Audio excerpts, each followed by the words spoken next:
জনাব শামীম ওসমান, সাবেক সংসদ সদস্য, নারায়ণগঞ্জ ৪।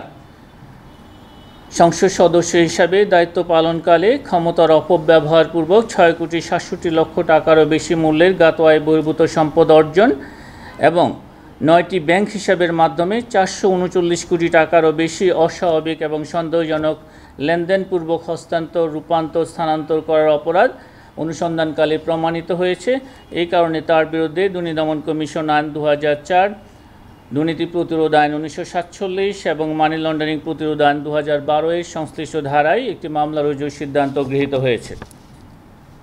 অভিযোগ সংশ্লিষ্ট জনাব সালমা ওসমান, স্বামী শামীম ওসমান এবং জনাব শামীম ওসমান, সাবেক সংসদ সদস্য, নারায়ণগঞ্জ ৪ কর্তৃক জ্ঞাত আয়ের উৎসের সাথে সঙ্গতিবিহীন ৩,৯,০০,০০০ টাকারও বেশি মূল্যের সম্পদ অর্জন এবং জনাব সালমা ওসমানের নামে ৮টি ব্যাংক হিসাবে ২৪,৬৬,০০,০০০ টাকারও বেশি অস্বাভাবিক এবং সন্দেহজনক লেনদেনপূর্বক হস্তান্তর, রূপান্তর, স্থানান্তর করার অপরাধ অনুসন্ধানকালে প্রমাণিত হয়েছে।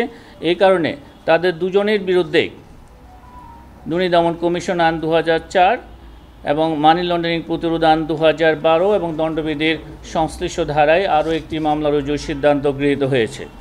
এছাড়া অভিযোগ সংশ্লিষ্ট জনাব ইমতিনান ওসমান, পিতা শামীম ওসমান এবং জনাব লাবিবা জোহা অঙ্গনা, পিতা শামীম ওসমানের বিরুদ্ধে জ্ঞাত আয়ের উৎস বহির্ভূত সম্পদের প্রাথমিক তথ্যাদি পাওয়ায় তাদের বিরুদ্ধে দুর্নীতি দমন কমিশন আইন ২০০৪-এর ২৬(১) ধারায় পৃথক পৃথক দুটি সম্পদ বিবরণী দাখিলের আদেশ জারির সিদ্ধান্ত গৃহীত হয়েছে।